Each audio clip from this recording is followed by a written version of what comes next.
मित्रों, मैंने एक फेयरवेल सॉन्ग लिखा है आरबीआई गवर्नर शक्तिकांता दास पर जो रिटायर हो गए।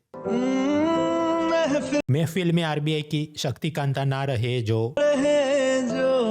आईएएस लॉबी को गम तो नहीं है। आईएएस लॉबी को गम इसलिए नहीं है क्योंकि आरबीआई गवर्नर की गद्दी अभी भी आईएएस लॉबी के पास है कि 2003 से लेकर 23 तक पिछले 20 सालों में 4 बार आईएएस ऑफिसर्स आरबीआई गवर्नर बने और 2 बार इकोनॉमिस्ट गवर्नर बने, डॉक्टर रघुराम राजन और उर्जित पटेल। और ये 2 इकोनॉमिस्ट को मुश्किल से 3-3 साल का ही कार्यकाल मिला था, जबकि जो आईएएस ऑफिसर गवर्नर बने उनको 5 से 6 साल का कार्यकाल मिला। इसलिए लास्ट 20 ईयर्स में 70% of the time RBI governor की कुर्सी आईएएस लॉबी के हाथ में थी, इसलिए उनको गम नहीं है। इससे आईएएस ऑफिसर्स के फेलियर के कम तो नहीं है। इससे शक्तिकांता दास के फेलियर के गिने तो उनके कार्यकाल में महंगाई 42% बढ़ गई और डॉलर रुपये के मुकाबले 23% स्ट्रांग हो गया, रुपया कमजोर हो गया। वो बोलते रहे कि ये जो बैड लोन या एनपीए का प्रॉब्लम तो सॉल्व हो गया, एकदम कंट्रोल में आ गया, लेकिन अभी आज के इंडियन एक्सप्रेस में एक आरटीआई एप्लीकेशन से एक पता चला कि विजय माल्या जैसे विलफुल डिफॉल्टर्स ने करीब 1.96 लाख करोड़ रुपए अभी तक वापस नहीं किए। और ऐसा माल्या एक नहीं, ऐसे तो 100 विलफुल डिफॉल्टर्स हैं, मतलब उनके पास पैसा है लेकिन फिर भी लोन वापस नहीं कर रहे, जिस पर आरबीआई ज्यादा सख्ती से काम नहीं ले पाई। कितनी दफा लोन को महंगा और रुपये को कमजोर किया।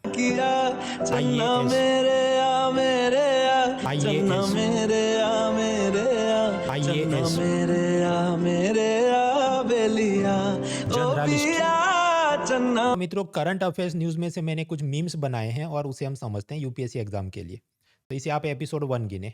सबसे पहला मीम ये वाला है, सब आईएएस ऑफिसर एक के बाद एक खुद को गवर्नर बना रहे हैं, क्योंकि आरबीआई गवर्नर की जो सिलेक्शन कमेटी होती है उसका बॉस भी आईएएस ऑफिसर होता है, तो एक दूसरे को मेडल पहना के गवर्नर बन रहे हैं और सामने इकोनॉमिस्ट नाराज है और बिल्ली आईएएस है। तो करंट अफेयर्स के memes review episode 1 UPSC teacher की नज़र से, मतलब बनाएंगे भी हम मीम्स और हंसेंगे भी हम। हो सकता है ये इतना फनी नहीं हो क्योंकि मुझे आपको पढ़ाना भी है, व्यंग में से कुछ ज्ञान भी देना है। तो सबसे पहला जो टॉपिक समझना है, जनरलिस्ट वर्सेस स्पेशलिस्ट डिबेट। ये जो आरबीआई सेबी वगैरह जो ऑर्गेनाइजेशन है उसका बॉस कौन होना चाहिए? एक आईएएस ऑफिसर जो कि जनरलिस्ट होता है, मतलब उसको कोई एक सब्जेक्ट डोमेन का एक्सपर्ट ज्ञान नहीं है, वो सारे जगह पर उसको बिठा देते हैं। या फिर सब्जेक्ट डोमेन एक्सपर्ट होना चाहिए, माने एक इकोनॉमिस्ट। तो पिछले 20 साल में मैंने आपको बताया 4 तो आईएएस के हाथ में गवर्नरशिप थी और 2 बार इकोनॉमिस्ट के हाथ में आई। इसके अलावा आरबीआई गवर्नर के रूप में आरबीआई के खुद के ऑफिसर क्या कभी प्रमोशन लेके चढ़े हैं? जवाब है हाँ। एक बार एक एम नरसिम्हम थे, आरबीआई के खुद के स्पेशलिस्ट ऑफिसर या रिसर्च ऑफिसर के रूप में रिक्रूट हुए और वो 77 में गवर्नर बने। मतलब वो तो एकदम स्पेशलाइज्ड व्यक्ति होगा जो आरबीआई चला सके। अब मैं ये भी सोचता हूँ कि ऐसे कितने सारे आरबीआई के ग्रेड बी ऑफिसर और रिसर्च ऑफिसर अभी रिक्रूट हुए होंगे और ये नए आईएएस आके बोलते हैं अब से हम गवर्नर है, तो मुझे वो गर्व फिल्म का सीन याद आ गया। May I come in, sir? Specialist? आओ। हम कहे थे ना तो से एक दिन हम ई कुर्सी पर बैठेंगे और तू हमें सलाम करेगा। याद आया? यार मुद्दा यह है कि आरबीआई गवर्नर के रूप में कौन बेहतर है, आईएएस की इकोनॉमिस्ट? तो हमें कोई मैट्रिक्स बनानी चाहिए और उसमें 3-4 इंडिकेटर लेते हैं। महंगाई काबू में रखी कि नहीं, करेंसी एक्सचेंज कंट्रोल में रहा कि नहीं, मतलब रुपया बहुत वीक तो नहीं हो गया, बैंक के स्कैम कितने हुए और आरबीआई ने फॉरेक्स रिजर्व में कितनी बढ़ोतरी की। फॉर एग्जाम्पल, शक्तिकांता दास जो 2018 से 24 में गवर्नर थे तो महंगाई कितनी बढ़ी? 42%। उसका एक सूचकांक होता है कंज्यूमर प्राइस इंडेक्स। वो ऐसा कि आप एक बास्केट लेंगे, उसमें कुछ सामान खरीदेंगे और उसका भाव साल दर साल कितना बढ़ रहा है उसे देखेंगे। तो ऐसा जो एक बास्केट हम लें और 2018 में वो खरीदने का हमें 138 रुपये लगता था, 2024 तक पहुंचे 196, तो 42% महंगाई में बढ़ोतरी हुई है।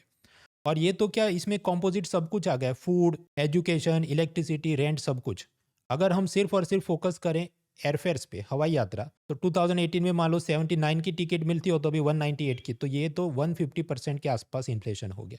और ये मैं खुद के दिमाग के डेटा या चैट जीपीटी को पूछ के नहीं लाया, ministry of statistics and programme implementation, उसके नीचे संस्था है एनएसओ, वो लोग ये सब डेटा निकाल के अपनी वेबसाइट पे रिलीज कर रहे हैं, वहाँ पर मैंने ये सब रिसर्च किया। तो मतलब शक्तिकांता दास के टाइम पे महंगाई तो बहुत बढ़ी। हालांकि इन फेयरनेस वो उनके आईएएस नहीं होने से या आईएएस होने से कोई फर्क नहीं पड़ने वाला था, क्योंकि बीच में कोरोना आया, रशिया यूक्रेन का युद्ध हुआ, बहुत सारे और भी फैक्टर्स रहे थे। ऐसे मैंने एक मैट्रिक्स पूरी बनाई ये जो पिछले 20 साल में 4 आईएएस और 2 इकोनॉमिस्ट रहे और ये सब अलग-अलग parameter currency exchange, bank scam, forex reserve, inflation control, तो सबसे बेहतर कौन है? अब मैं आपको पूरा ये डेटा सिखाकर पूरा रिसर्च नहीं बताऊंगा वरना फिर ऑडियंस ड्रॉप हो जाती है, यूट्यूब का एल्गोरिदम आप जानते हैं।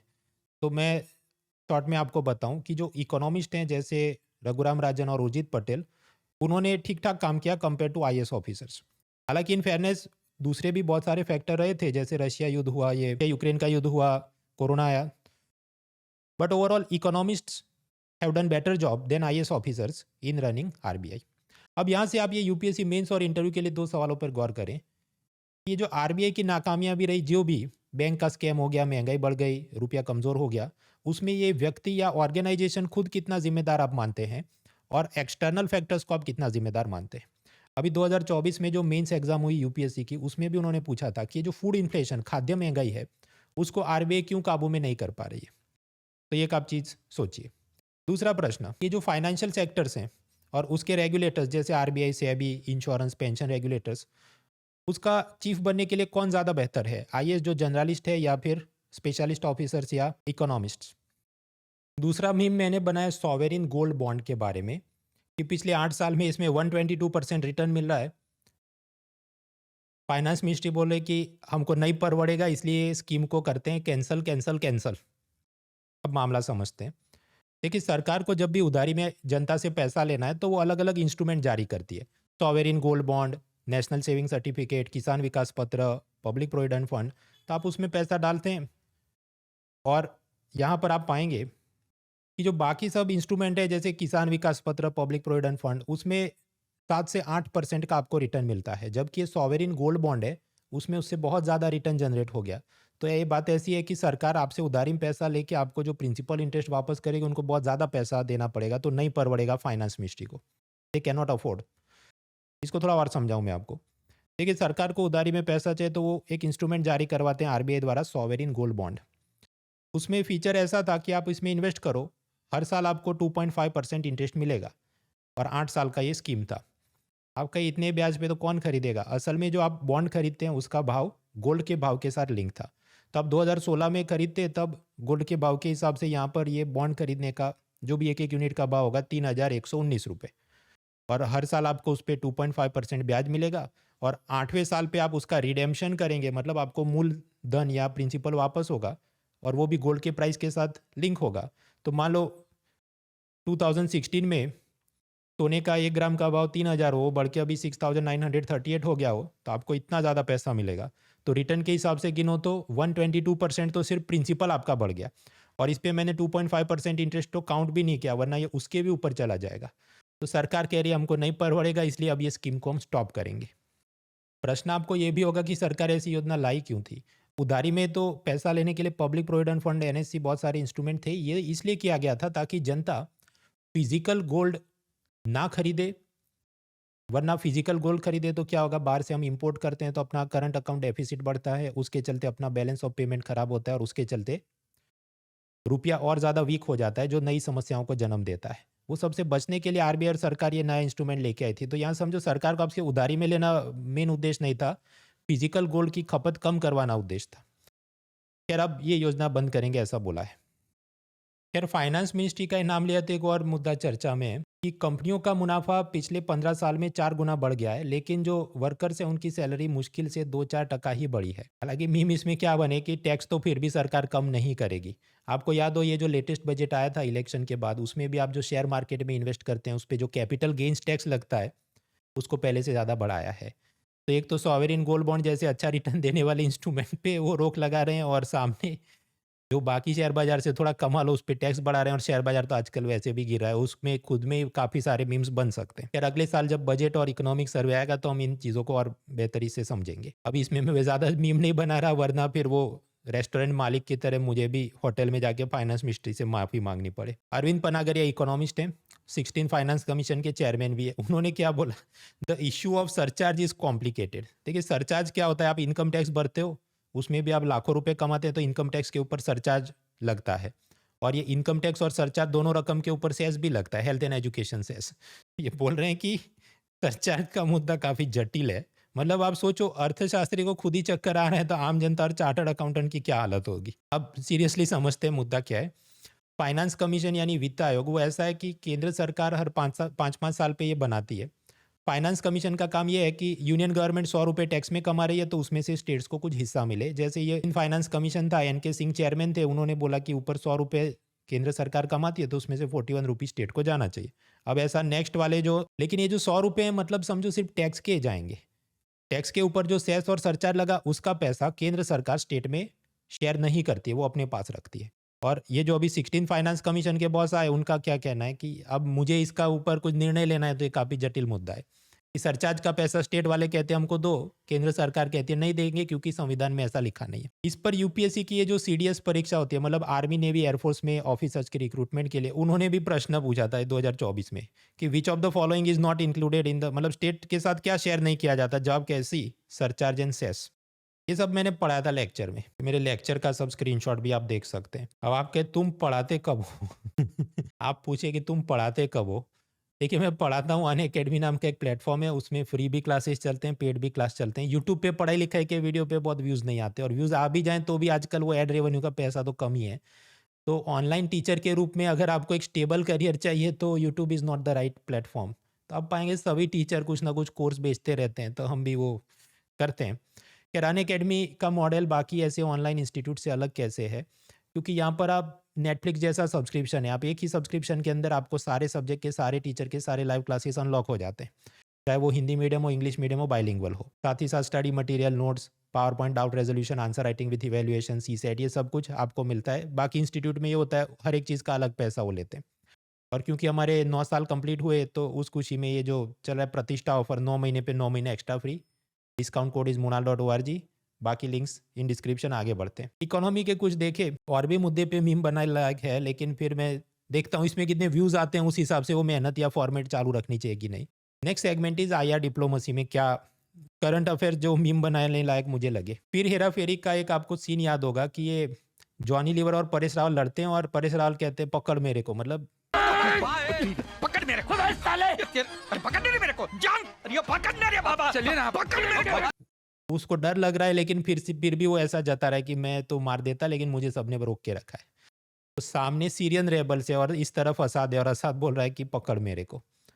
कंटेक्स्ट ये है, सीरिया में धमाल चल रही है, जो उनके बागी थे उन्होंने अटैक किया, तो सीरिया का जो प्रेसिडेंट है असाद अपनी फैमिली के साथ रशिया भाग गया।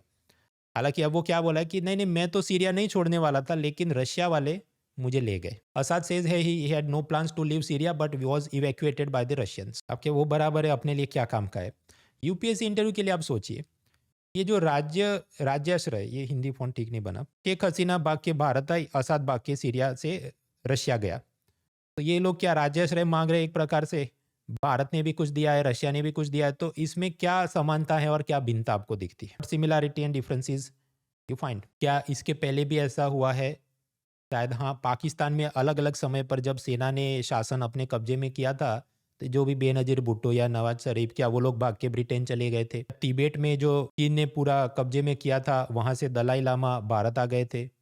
बहुत सारे आप पैरेलल्स देख सकते हैं, कहाँ पर भारत सरकार ने क्या निर्णय किया, सही था गलत था, आप सोचना। ये एक और मीम, बांग्लादेश एयरलाइन है, टूरिस्ट है, Christmas vacation to Bangladesh trip cancel cancel cancel. ये इसलिए कि अभी मैं समाचार देख रहा था, बांग्लादेश की जो भी वीज़ा एम्बेसी की ऑफिस होगी, उन्होंने अगरतला में अपना ऑफिस बंद कर दिया कि हम वीज़ा नहीं देंगे। तो अच्छी बात है सकीना बांग्लादेश में नहीं थी, वरना वीज़ा पे मोहर नहीं लगती तो तारा सिंह बांग्लादेश कैसे जाता। इकबाल साहब, एक कागज पर मोहर नहीं लगेगी तो क्या तारा पाकिस्तान नहीं जाएगा? मुझे मेरे बच्चे को उसकी मां से मिलाने से कोई ताकत, कोई सरहद नहीं रोक सकती। अब ये 2-3 महीने तक जो भी इंटरव्यू आए उसके अंदर ये कि भारत का क्या रुख है, क्या भारत ने ठीक किया कि नहीं, इन सब पे आप तैयारी करना। अब थोड़ा एंटरटेनमेंट बॉलीवुड की दुनिया से देखते हैं। ये आज ही संडे इंडियन एक्सप्रेस में फोटो आया था। अब देखिए सनी देओल बॉबी देओल से ज़्यादा जवान कैसे दिख रहे हैं, शायद इसलिए कि यूपीएससी के अटेम्प्ट नहीं दिए होंगे। दूसरा एक और फोटो उधर ही है, we are not scared of anything. हाँ, शायद क्योंकि सीसेट का पेपर नहीं देखा होगा, ऑप्शनल सब्जेक्ट की स्केलिंग नहीं देखी होगी, स्टेट पीएससी एग्जाम की लालियावाड़ी नहीं देखी, they are not scared of anything therefore. Maharashtra में चुनाव खत्म हुए, मुख्यमंत्री का शपथ विधि कार्यक्रम था, तो उधर सेलिब्रिटीज के फोटो आए, तो ये मुकेश अंबानी सलमान खान को क्या बोल रहे हैं, बिग बॉस के टीआरपी और व्यूज कम क्यों आ रहे हैं, सलमान खान, ये इसको भी बुला लेते हैं, वो जो फेक आईपीएस बना था। मुझे आश्चर्य मित्रों ये बात का हुआ कि इस चीज़ की निंदा होनी चाहिए और ये सब चीज़, तो इसकी जगह इसके भी कुछ पॉडकास्ट और चल रहे हैं, उसको भी बुला के जैसे कोई महान काम किया हो उसके इंटरव्यू लिए जा रहे हैं। तो यूट्यूब, आजकल लोग टीवी तो कम देखते हैं, यूट्यूब ज़्यादा देखते हैं, और उसमें भी आप ऐसी हरकतों को अगर ग्लोरीफाई कर रहे हैं, तो आप ये जो नए बच्चे हैं जो कि एक इम्प्रेशनेबल एज में होते हैं, जल्दी प्रभावित हो जाते हैं, उन पर ये क्या मैसेज दिया जा रहा है। और मुझको हैरानी नहीं होगी अगर बिग बॉस के नेक्स्ट सीजन में इसको भी ये लोग बुला लें। फिर आगे बढ़ते हैं। उसी शपथ विधि कार्यक्रम में एक और फोटो दिखा मुझे, सचिन तेंदुलकर और शाहरुख खान मिल रहे हैं। तो ये लोग क्या बात कर रहे हैं? इधर मैंने टाइप किया था अपन, फिर हटा दिया। वो ऐसा है कि फिर वरना कार्तिक आर्यन और कोहली के फैन नाराज हो जाएंगे, फिर रिपोर्ट करके वीडियो डिमोनेटाइज हो जाए। सांसद रवि किशन जोशीले कदमों के साथ संसद में जा रहे हैं। ये भी फोटो इंडियन एक्सप्रेस में मैंने दिखा और मुझे काफ़ी बेहतरीन लगा। मतलब आप उनका जोश और कॉन्फिडेंस देखिए, और जो बाकी लोग हैं वो सब विपक्ष के नेता लोग हैं। और इसके देख के दिमाग में ये ख्याल आया कि मुखर्जी नगर, जहाँ पर यूपीएससी की कोचिंग होती है दिल्ली में, वहाँ जो भी फर्स्ट अटेम्प्ट वाले नए यूपीएससी स्टूडेंट आते हैं वो भी ऐसे ही चल के जाते होंगे, और ये पुराने जो हैं विद्यार्थी उनको देखते होंगे। द हिंदू में कुछ ऐसा रिपोर्ट आया कि जिराफ 20 डिग्री से ज़्यादा ऊंची पहाड़ी या हिल हो तो वो चढ़ नहीं पाता। इस कारण से जिराफ पूरे अफ्रीका में सब जगह नहीं पाए जाते, कुछ ही जगह जहाँ पर मैदानी प्रदेश ज़्यादा है उधर वो पाए जाते हैं। इसका कारण ये कि 20 डिग्री से ज़्यादा तीखी वो ढलान होगी, तो इसका जो बॉडी का सेंटर ऑफ ग्रेविटी है वो ऐसा है कि वो उसको बैलेंस नहीं कर पाया बेचारा। यार अब इसमें तो एक ही जोक बन सकता है कि कुछ बाबू सोने भी हैं जो ये 20 डिग्री ढलान नहीं चढ़ सकता, और प्रीलिम में वो 20 से ज़्यादा सवाल टिक नहीं कर सकते, तो पढ़ाई लिखाई में ध्यान नहीं होता। गुजराती समाचार जिससे मुझे आत्मा की तृप्ति मिलती है, वहाँ पर क्या हो रहा है। सूरत में होम्योपैथी की फेक डिग्री खरीदते हुए कुछ बच्चे पकड़े गए जो 70 to 75,000 रुपये दे रहे हैं। मुझे प्रश्न ये हुआ कि फेक डिग्री खरीदनी थी तो होम्योपैथी का क्यों लिया, एमबीबीएस का ही ले लेते। पर शायद एमबीबीएस की डिग्री फेक वाली ज़्यादा महंगी होगी, तो ये होम्योपैथी का ले रहे हैं। गुजरात में ये फेक चीज़ का बहुत आतंक मचा है मित्रों। एक और समाचार आए, गांधीधाम में कोई व्यापारी था, उस पर 12 लोग हम ईडी ऑफिसर हैं बोल के रेड करते हैं और उसका बहुत सारा पैसा लूट के चले जाते हैं। मतलब ईडी भी फेक ईडी की रेड हो रही है। अब इस पे ये नकली रेड हुई, उस पर व्यापारी को बाद में शक हुआ तो वो असली पुलिस में गया। ऐसा एक और केस, फेक टोल प्लाजा, ये तो आपने कई वीडियोस में देखा होगा कि फेक टोल प्लाजा बना के असली जनता से लोग टोल वसूल रहे थे गुजरात में। तीसरा, एक आदमी था गुजरात में, वो नकली जज बनता है और नकली कोर्ट बनाता है, और फिर असली जो लोग जिनका जमीन का कोई भी मामला चल रहा है वो लोग घूमते हो वकीलों के आसपास, तो ये उनको ट्रैप करता था अपने एजेंटों द्वारा कि देखो तुम्हारे वो बड़े जज साहब की कोर्ट में तुम्हारा केस हियरिंग करा देंगे तो ये ज़मीन तुम्हारे नाम हो जाएगी। और फिर इसकी पूरी नकली कोर्ट थी, नकली ऑफिस थी, उसमें वो हियरिंग कराते थे और पैसा सब उड़ाते थे। अब प्रश्न खैर मेंस और इंटरव्यू के लिए यूपीएससी में आप सोचिए कि लोग ऐसे ठगों से क्यों डर के उनको पैसा देते हैं। चाहे आप देखो डिजिटल अरेस्ट के नाम पे लोग लाखों करोड़ों रुपए दे रहे हैं किसी भी व्यक्ति को, फेक जज है ये देखा, फेक ईडी है, इनको पैसा दे दिया। और ये सब चीज़ को हम कैसे रोकें। सरकार ने हालांकि अभी एक अच्छा कदम लिया, आप जब भी फ़ोन कॉल करते हैं तो ऑटोमेटेड वो वॉइस रिकॉर्डिंग प्ले होती है कि ऐसा कोई नकली जज पुलिस वगैरह के कॉल पर आप विश्वास ना करें। लेकिन फिर भी उसके बाद भी आज के अखबार में मैंने देखा एक और ऐसा केस आया। तो what should be done, UPSC mains paper for ethics के लिए सोचिए, इंटरव्यू सिचुएशन रिएक्शन टेस्ट के लिए सोचिए। दूसरा मीम देखते हैं, नेताओं से ज़्यादा वामपंथी होते हैं सरकारी बाबू, civil servants are more leftist than parties. ये एक आईएएस ऑफिसर ने खुद बोला, अमिताभ कांत, जो नीति आयोग के सीईओ भी रह चुके हैं। अब इस पे मेरी काउंटर कमेंट किया है कि इंस्टा रील बनाने वालों से भी ज़्यादा पेज व्यू के भूखे होते हैं सरकारी बाबू। और जिनको ये जोक समझ नहीं आए तो यूट्यूब पे आप सर्च करना आईएएस रॉयल एंट्री। खैर अब सीरियस मुद्दे पे आते हैं। असल में 16 फाइनेंस कमीशन, उसके चेयरमैन हैं अरविंद पनागरिया। उन्होंने एक नई किताब लिखी है इकोनॉमी पे, और उसमें सब बातें कैसी है कि नेहरू की नीतियां खराब थी, सरदार पटेल प्राइम मिनिस्टर होते तो और बेहतर होता वगैरह। अब उसके आसपास जो सब कॉन्फ्रेंसिंग, समिट, चर्चाओं में वो बातें चलती रहेंगी, तो अमिताभ कांत भी उनके बारे में कुछ बोल रहे थे, और वहाँ पर उन्होंने ये कहा कि नेताओं से ज़्यादा वामपंथी होते सरकारी बाबू। हालांकि मुझे लगता है क्योंकि वो तो सीनियर आईएएस ऑफिसर अब रिटायर हो गए, उनका अनुभव अलग रहा होगा। अगर हम यूपीएससी के एनुअल रिपोर्ट्स देखें तो कुछ वर्ष पुराने वाले तो ऐसे गए कि सिर्फ ये दिल्ली यूनिवर्सिटी, जेएनयू और कुछ गुने चुने संस्थाओं से ही विद्यार्थी यूपीएससी में सिलेक्ट होते थे, क्योंकि बाहर के राज्यों में तो इतनी जागृति नहीं थी तैयारी कैसे करनी है। तो हो सकते हैं वो जो पूरी ब्रीड आई होगी, एक पेडिग्री आई होगी कई सालों तक, उनमें ये वाली सोच रह सकती है। आजकल जो नए आते हैं वो तो अलग अलग बहुत सारे कॉलेज यूनिवर्सिटी से एक डाइवर्सिटी के साथ आते हैं, तो मुझे नहीं लगता आजकल जितने आते हैं सब कुछ ज़्यादा वामपंथी होते हैं, लेफ्टिस्ट होते हैं। बाकी चैनल को सब्सक्राइब करें। इसका एपिसोड 2 देखते हैं कुछ बनने का सीन बनता है कि नहीं।